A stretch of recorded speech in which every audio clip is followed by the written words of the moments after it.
పార్వతీపురం మాన్యం జిల్లాలో traffic jam అయి ప్రజలు తీవ్ర ఇబ్బందులు పడ్డారు. పార్వతీపురం రాయగడ రాష్ట్రీయ రహదారిపై భారీగా ట్రాఫిక్ జామ్ అయింది. కొమ్మరాడ మండలం కేంద్రం వద్ద గుంతలో 2 లారీలు దిగబడిపోవడంతో మిగతా వాహనాల రాకపోకలకు అంతరాయం ఏర్పడింది. దాదాపు 10 కిలోమీటర్ల వరకు వాహనాలు నిలిచిపోయాయి.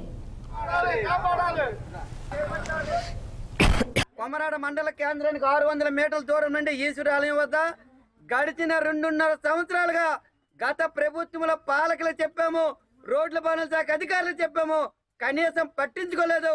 ఎక్కడ ఆందోళన చేసి అక్కడ తూతూ మంత్రంగా గుమ్ములు కప్పించారు తప్ప పూర్తి స్థాయిలో ఈ రోజు రోడ్డు మరమ్మతు పనులు పార్వతీపురం నుండి కూనేరు వరకు 3 రాష్ట్రాలు వెళ్ళే మరమ్మతు పనులు కేవలం 12 గుమ్ములు కప్పడానికి గత ప్రభుత్వానికి పూర్తి తీరిక లేదు. గత ప్రభుత్వం తీరిక లేదంటే ఆర్ఎంబి అధికారులు ఆ ఈ ఉన్నాడండి ఆయన మరి ఎక్కడికి వెళ్ళడట, ఆఫీసులో కూకొని కింద స్థాయి అధికారికి వెళ్ళండి, మీరు రాసుకోండి అని చెప్తుండ్రు తప్ప పూర్తిగా పట్టించగలదు. ఈ రోజు ఈ పాపానికి కారణం ఈ రోడ్ల మీద ఈ వాహనదారులు, వీళ్ళ డ్రైవర్లు, వీళ్ళందరూ ఈ పాపానికి కారణం. గత